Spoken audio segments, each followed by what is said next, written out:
नमस्कार मंडळी, कविताज रेसिपीजमध्ये तुमचे पुन्हा एकदा खूप खूप स्वागत आहे।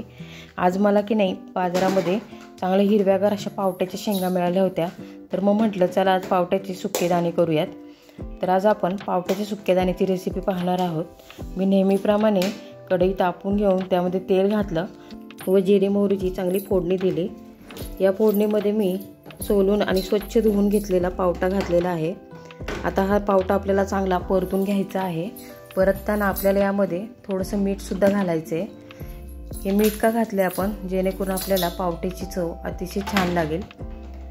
यानंतर आपल्याला थोडेसे मसाले घालायचे आहेत। यामध्ये मी सुरुवातीला थोडीशी हळद, 1 चमचा कांदा मसाला, 1 चमचा लाल तिखट आणि अर्धा चमचा धने पावडर घातलेली आहे।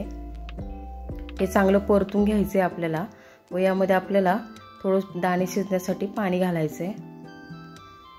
पाणी घातल्यावर आपल्याला यावर झाकण ठेवायचे, जेणेकरून दाणे पटकन शिजतील। या झाकणामध्ये मी थोडंसं पाणी सुद्धा घातलंय, जेणेकरून पावट्याचे दाणे पटकन शिजतील आणि खाली लागू नयेत म्हणून।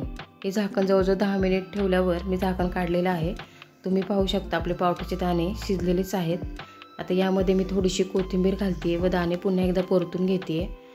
2-3 मिनिट दाणे चांगले परतल्यावर आपल्याला गॅस बंद करायचा आहे।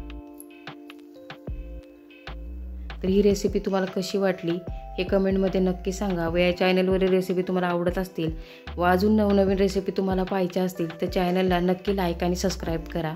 परत भेटूया एक नवीन रेसिपी घेऊन। थँक्यू।